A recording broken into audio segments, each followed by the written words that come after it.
The sun had barely begun its descent, casting long shadows across the dusty path, when she felt it, an unbearable, stabbing pain that seemed to tear through her chest and lungs all at once. Every breath was a struggle, as if the air itself had turned thick and hostile.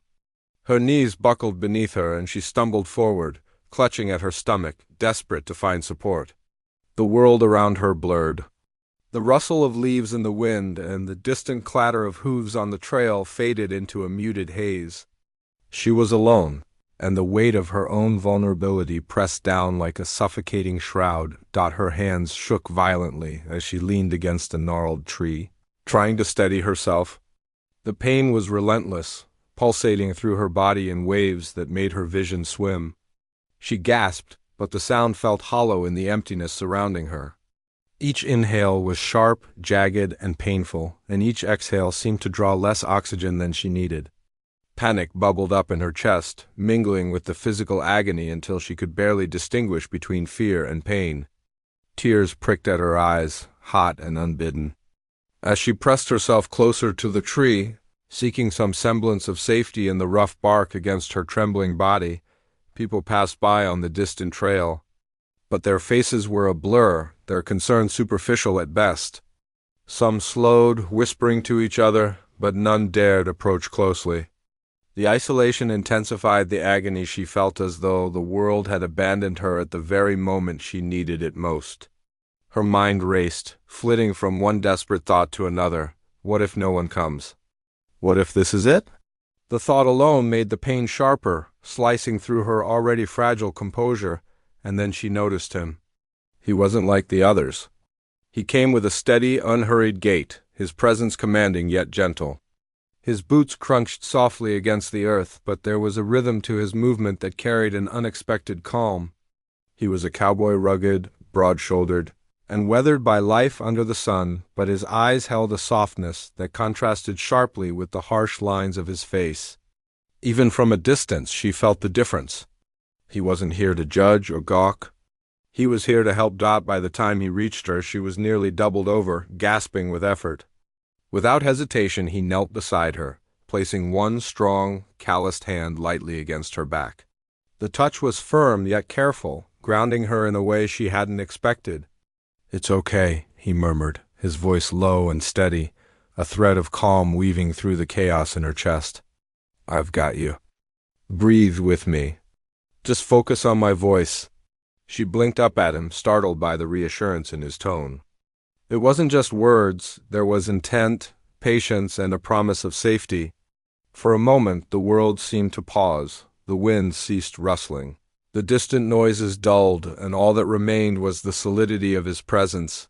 He shifted slightly, easing her down against the earth with careful hands, making sure she didn't fall completely.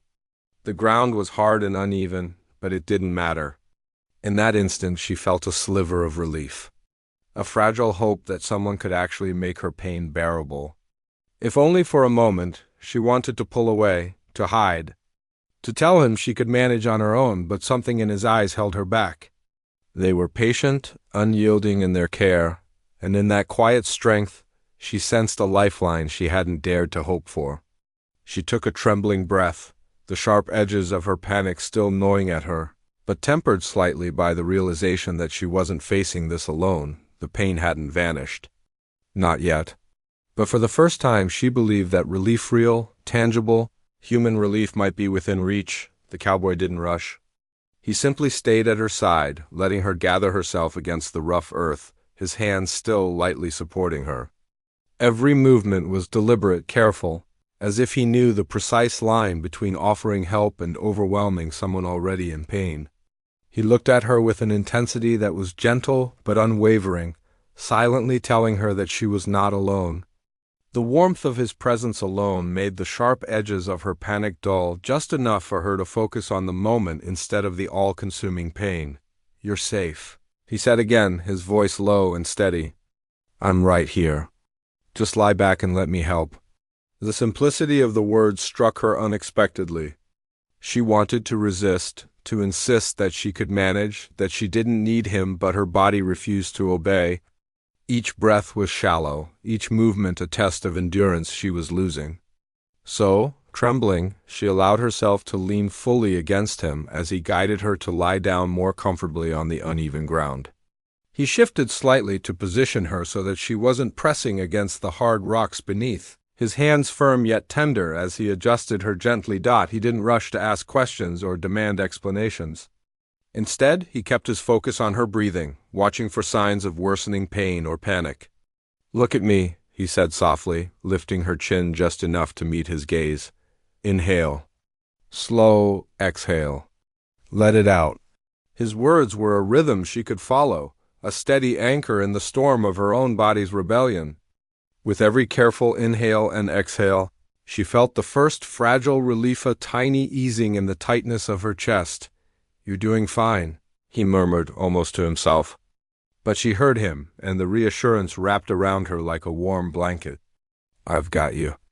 No need to fight it alone." She wanted to cry, to beg him to stop, if only to escape the intensity of the closeness, but she couldn't find the energy.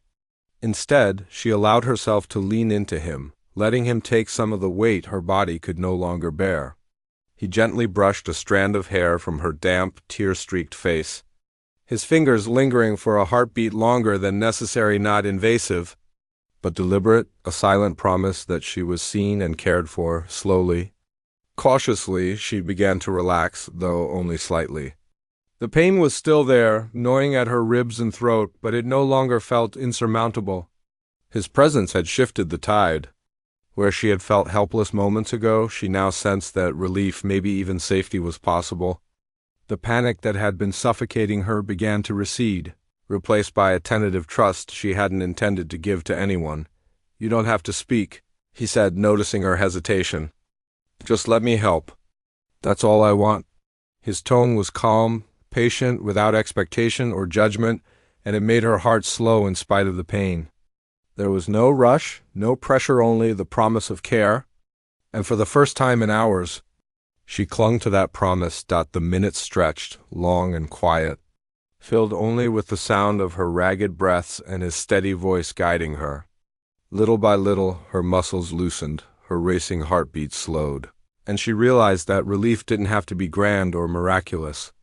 Sometimes it came in the quiet, patient hands of someone who simply refused to leave you to suffer alone, and in that stillness, lying beneath the vast sky with the cowboy by her side, she understood something profound. She might not be free of pain yet, but she had found someone who could bear it with her, and that made all the difference.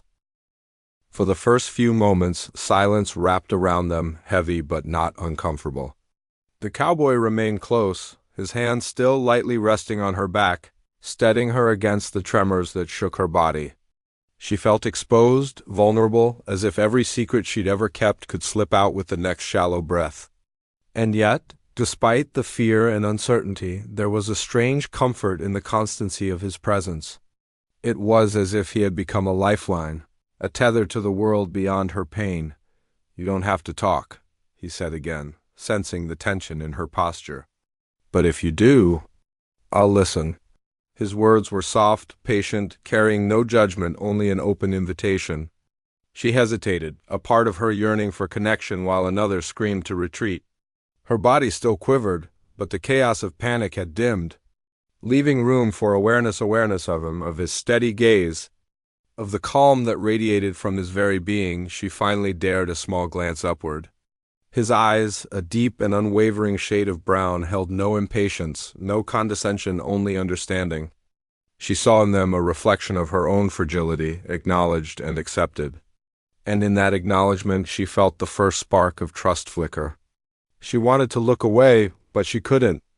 The intensity of his concern was grounding, anchoring her in a way the world around her never had. Her lips trembled, and she whispered almost to herself, I don't know why this keeps happening.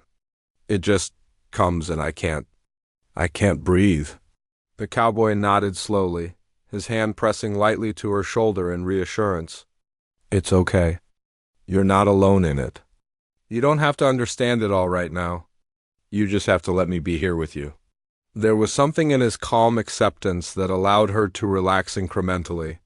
For the first time in hours, she realized that vulnerability wasn't weakness. It was trust. a bridge between two souls in a moment of raw humanity. She exhaled shakily, letting her body sink into the support he offered, and in doing so, felt the edges of the pain soften just enough to take notice of the world again. He didn't rush her with words or movements. Instead, he continued to offer small, quiet gestures, brushing hair from her sweaty forehead, placing a cool cloth lightly on her neck, tilting her gently to make each breath a little easier. Each motion, deliberate and tender, sent a signal louder than words. "You are safe. I am here." For a brief moment she allowed herself to speak, her voice barely audible. I'm scared. I feel like I'm trapped inside my own body and no one can reach me." He nodded knowingly, and for a heartbeat she thought he might dismiss it or tell her to be strong. But he did neither. Instead he said, "I can't take the pain away entirely, but I can be here.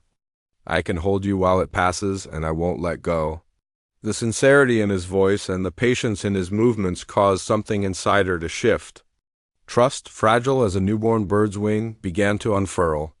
She leaned closer, allowing him to support her more fully, not just with his hands, but with the presence that had already started to heal her. The connection was unspoken, profound, a bond forged in shared vulnerability, in the quiet understanding that neither judgment nor impatience would intrude, and for the first time, amid the lingering tremors of her pain, she felt something unfamiliar but comforting: hope. Hope that she wasn't alone. Hope that someone could meet her at the edge of her suffering and help her find balance again. Hope that maybe, just maybe, relief wasn't impossible after all. The quiet between them stretched, soft and steady, like the pause between waves before the next one crashes. Lying there, supported by his strong hands, she felt a flicker of courage stir inside her. For the first time in a long while, she allowed her mind to drift beyond the immediate ache in her chest and think about the memories that clung to her pain. It started with a flash, a cold, sterile hospital room, bright lights glaring down on her small, trembling body. She remembered the fear, the helplessness, the moment she realized that no one was coming to hold her hand. The panic, the sharp, suffocating terror. She had thought she would never escape it. And yet here she was, years later, her body betraying her in a different way, reliving that sense of isolation. The memories brought tears, sudden and hot, streaming down her face. Mingling with the sweat and grime from her struggle, he noticed immediately, brushing a gentle hand across her cheek, wiping away the tears. "It's okay," he whispered, his voice soft but unwavering. "Whatever it is, whatever you're feeling, I'm here. You don't have to hide it from me." Her body shook slightly as she blinked rapidly, trying to push the memories away. But the presence of someone willing to stay grounded in her pain allowed her to breathe differently. Slowly, almost hesitantly, she began to share a fragment of her past, her voice low and hesitant, breaking with emotion. I've always felt like I had to carry everything alone. Every time I've needed help, it's never been there." He nodded without interruption, never judging, never offering cliches. Instead, he allowed silence to hold space for her words, and in that silence, she felt the weight of years lift slightly. He was listening, not just hearing her but truly understanding. The patience in his gaze, the steady warmth in his voice, told her that she was allowed to be vulnerable. That her pain wasn't a burden here. "None of that matters right now," he said gently, his hand still supporting her back, keeping her upright and steady. "What matters is that you're not alone anymore. Not here, not with me. You don't have to face this by yourself." Her chest tightened, and she pressed her face into his shoulder, tears soaking into the fabric of his worn shirt. The ache in her body was still there, gnawing at her lungs and ribs, but the terror, the loneliness that had magnified the pain, began to recede. She had shared a piece of her heart with him, a piece she had guarded fiercely, and he had not recoiled. He had not judged. He had simply been present, offering his strength without taking from hers. She realized then that the relief wasn't only physical. The comfort in his hands, the steadiness in his voice, the unwavering patience, these were healing powers she hadn't allowed herself to accept before. Pain, she understood, could be shared, softened, diminished by trust and human care. And in the stillness of that field, Surrounded by dust and shadows, she felt a fragile, trembling hope that she might not always be a prisoner of her own suffering. He shifted slightly, ensuring she was lying more comfortably, his hands never leaving her, steady and grounding. "Breathe with me," he said, the words familiar now, almost like a rhythm they shared. "Slowly in and out. Let it go, just for now. Let me take some of it with you." And so she did. Slowly, shakily, but deliberately, she let herself follow him. The pain still lingered, but the fear had lifted, replaced by a new, unexpected feeling, trust. And in that trust, in that shared vulnerability, she discovered something she hadn't expected, a sense of safety, a beginning of connection, and a faint glimmer of relief that she had thought impossible just hours ago. The minutes passed slowly, but they were heavy with a quiet transformation. The initial surge of her pain hadn't disappeared entirely, yet the rhythm of the cowboy's presence had begun to work a subtle magic. His hands, warm and steady, remained on her back, supporting her trembling body. His voice, low and calm, guided her through each shallow, ragged breath. She felt as though the air itself had grown a little lighter, each inhale slightly less jagged, each exhale a bit less desperate. "You're doing really well," he said gently, as if praising a small but critical victory. "I can feel your muscles relaxing. You're stronger than you think." She wanted to protest, to insist that she wasn't strong, that the pain still consumed her, but the steadiness of his tone and the firmness of his hands left her no room to resist. Slowly, almost imperceptibly, she began to feel the first real relief. The tightness in her chest loosened just enough that she could take a breath without wincing. The tremors in her limbs softened. She realized that for the first time in hours, maybe even days, she wasn't fighting alone. He noticed the change immediately, adjusting her slightly so she could lie more comfortably on the ground. "That's it. Just like that," he murmured. "You're letting it go, little by little. You don't have to carry it all." His words were more than encouragement, they were a recognition of her courage, the acknowledgement that she had allowed herself to accept help. Truly accept it, as the relief spread, fragile but undeniable. Her mind began to wander to the emotions she had suppressed for so long. Relief wasn't only physical, it was emotional, spiritual. She realized how much the fear of being vulnerable had controlled her life, how often she had carried burdens alone because she thought no one could or would help. And now, lying there in the softening light of the evening, she understood a truth she hadn't dared admit. Sometimes, allowing someone in, even a stranger, could be a form of strength, not weakness. "You're safe now," he said, noticing her gaze drifting toward him, eyes still glossy with lingering tears. "I'm not going anywhere." "Not until you're ready?" She felt the warmth in his words seep into her chest, mingling with the residual ache and the first threads of hope. Slowly, she allowed herself to smile, tiny and hesitant at first, but real. The cowboy noticed and gave a subtle nod, almost imperceptible, but it carried weight. It was a shared acknowledgement of the moment, the beginning of trust and the first step toward healing. The air between them shifted. The pain was still present, yes, but it no longer dominated her every thought. Instead, there was space to breathe, space to feel, space to notice the quiet care that had been surrounding her the whole time. Her chest, though still tender, began to rise and fall in a steadier rhythm. Guided by the cowboy's patient encouragement, he didn't rush her to stand or demand words. Instead, he simply stayed, his presence a constant, quiet reassurance. "Whenever you're ready, we'll move slowly," he said. "Step by step. You don't have to do it alone." And in that moment, she realized the profound power of being supported, of someone refusing to let her fall entirely into the storm of her pain.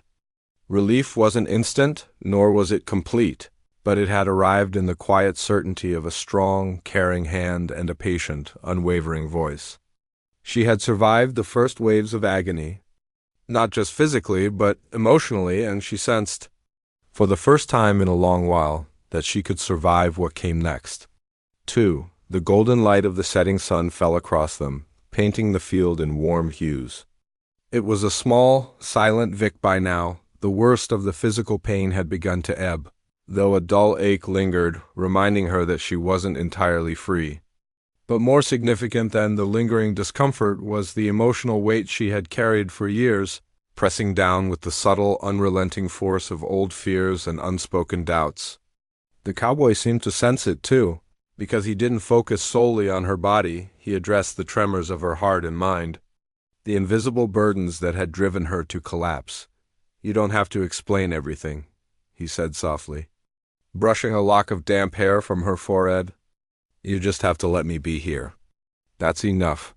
She swallowed, blinking rapidly, feeling her throat tighten with the vulnerability she had been suppressing. Slowly, she found herself speaking, haltingly at first. I've always had to be strong, even when I couldn't be, even when it hurt. People depended on me, and I couldn't let them down." He nodded, understanding etched into the lines of his face. "That's a heavy load to carry alone," he said. "You don't have to carry it with me. You don't have to fight it on your own." His words were not an empty comfort. They were a lifeline, a promise. And as she listened, the tight knot of anxiety in her chest began to loosen. She realized that the courage she had always admired in herself wasn't diminished by needing help, it was strengthened by the choice to accept it. For the first time in a long while, she allowed herself to lean fully into his presence.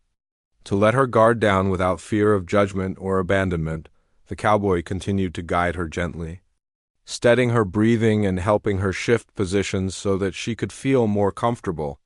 But beyond the physical support, there was an emotional rhythm developing between them, subtle and profound. His quiet patience, his unwavering attention, allowed her to start confronting the vulnerability she had spent years avoiding.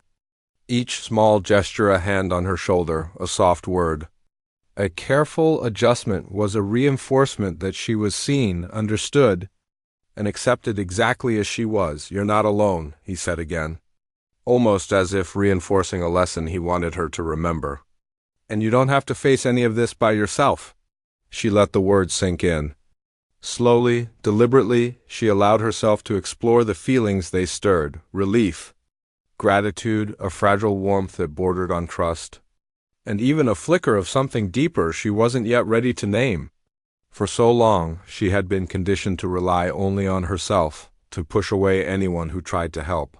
But now, in the quiet intimacy of the fading light, she realized that true strength could coexist with vulnerability. A few moments of silence passed, broken only by the rustling of leaves and the distant calls of birds returning to roost. She looked at him, searching his face for any hint of impatience or judgment, but found none. Instead, there was a steady reassurance, a silent pledge that he would remain by her side as long as she needed. She let herself relax fully into that moment, letting go of the tension that had gripped her shoulders and chest. It was a small surrender, but significant, a bridge between isolation and connection, between fear and trust. And in that surrender, she began to see something she hadn't dared to hope for before, a future where pain didn't have to be endured alone. A future where someone could truly see her and help her carry her burdens. For the first time, the ache in her body and the weight in her heart began to coexist with the fragile comfort of human connection. And she realized with a quiet certainty that she wanted him there not just as a momentary support, but as a steady presence in the days and challenges yet to come, Tory, but one that promised bigger ones yet to come. The first hints of twilight cast a soft, golden glow across the field, stretching long shadows over the dusty ground. The pain that had once gripped her so fiercely was now a dull throb, manageable with each careful breath and the steady support of the cowboy by her side. She shifted slightly, testing her muscles, and discovered to her quiet relief that she could move without the sharp stabbing agony that had earlier left her gasping for air. Slowly she tried to sit upright, her hands pressing against the earth for stability. "Take your time," he said softly, hand immediately reaching to steady her. "There's no rush. One step at a time." The simplicity of his words reminded her of how long it had been since someone had given her permission to move at her own pace, to listen to her body, and to honor her limits. She took a shaky breath, allowing herself to rise fully with his help. He stayed close, ready to support her if the pain surged again. But he didn't hover, giving her space to reclaim her own strength. Standing there, leaning slightly on him for balance, she felt a rush of quiet triumph. The terror that had threatened to consume her earlier, the suffocating weight of panic, the helplessness, the fear that no one could reach her had eased. She realized with a growing sense of awe that she had survived. Not alone, of course, but with someone who had guided her through the storm, who had remained patient and present while she confronted her pain. "See?" he said, his voice warm but calm, a small smile tugging at the corners of his mouth. "You're stronger than you thought." She smiled, fragile but genuine, and for the first time allowed herself to look him in the eyes without fear or hesitation. There was a quiet intimacy in that gaze, a silent acknowledgement of the bond that had formed between them over the past hours. They hadn't needed grand gestures or elaborate words. Their connection had grown through shared vulnerability, gentle care, and mutual trust. As she tested her legs, the cowboy guided her gently across the uneven ground, his hands supporting her just enough that she felt secure. Each step was a reminder of her own resilience and of the unexpected power of leaning on someone else. She had learned that accepting help didn't diminish her strength, it enhanced it. She was not weakened by her reliance on him. She was strengthened, bolstered by his patience and care. They paused near the edge of the field, where the fading sunlight caught the dust in the air, painting it gold. She took a deep, steadying breath, savoring the warmth of the moment. The emotional weight that had pressed on her for so long, the fear of being seen, the dread of being alone in suffering, had lifted just enough to make room for something new: hope, connection, and a tentative sense of safety. "You did it," he said softly, almost reverently, as if honoring not just her physical endurance but her courage in allowing herself to trust him. "You're okay?" She felt the truth of it settle in her chest. She was okay. Not perfect, not fully healed, but capable, present, and no longer isolated in her struggle. And in that realization came a quiet certainty. She had found someone she could rely on. Someone who would meet her in the depths of pain and help her rise again. For a moment, the world seemed to pause, holding space for the fragile but undeniable bond between them. And she understood, with clarity that surprised her, that the connection they had forged through pain, patience, and gentle care was one she would not forget. It had changed her, given her hope, and shown her the possibility of relief. Both physical and emotional, the field was quiet except for the soft whisper of the wind and the distant call of a bird returning to its nest. She looked at him, a small, grateful smile forming, and he returned it with the same gentle warmth. And for the first time in what felt like forever, she believed that even after the pain, life could hold moments of peace, safety, and even joy. The sun had fully dipped below the horizon, leaving the field bathed in the soft, silvery glow of twilight. The lingering warmth of the day clung to the earth, mixing with the quiet peace that had settled between them. She stood a little straighter now, her body still tender but no longer dominated by the sharp pangs of pain. Every movement was easier, every breath more confident. And beside her, the cowboy remained a steadfast presence, patient and unassuming, yet profoundly grounding. She turned to him, a small, tentative smile on her lips. It was a smile that carried gratitude, relief, and a fragile joy she hadn't felt in a long time. "Thank you," she said softly, the words almost lost in the evening breeze, for staying with me." He tipped his hat back slightly, a modest grin touching the corners of his mouth. "You don't have to thank me," he said gently. "I told you I wasn't going anywhere. You did all the hard work, I just helped you carry some of it." She looked down for a moment, letting the weight of that truth sink in. He wasn't claiming credit. He wasn't making her weakness into a spectacle or insisting she was fragile. He simply had been there. And that, she realized, was more powerful than anything else in the world. To have someone willing to meet her at her breaking point, to hold her without judgment, to let her rise at her own pace, that was the relief she had craved. The connection she had denied herself for too long. A breeze rustled through the field, tugging at her hair, and she felt a shiver, not from fear, not from pain, but from a new awareness of how alive she truly was. Her body, though still recovering, felt capable, responsive, and grounded.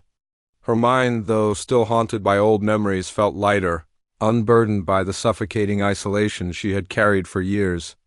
And her heart felt something she hadn't dared to hope for, trust.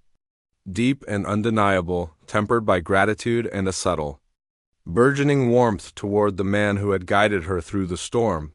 "You know," she said after a moment, a small laugh escaping her lips despite the lingering tension in her shoulders, "I didn't think anyone could help me like that." "Not really." He shrugged, but there was a softness in his gaze that made her words land with weight. "Sometimes we just need someone to stay with us," he replied. "Someone who doesn't turn away when it's hard. You don't have to do everything alone anymore." Her eyes met his, and in that instant, she felt the final piece of her fear dissolve. She wasn't alone, not now, not ever again if she didn't want to be. And she realized that the bond they had formed went beyond relief from pain. It was trust, respect, and an unspoken promise that they would face whatever came next together. The stars began to appear, soft points of light scattered across the darkening sky. She breathed in deeply, savoring the cool evening air, the calm that now filled her chest, the unspoken comfort of his steady presence.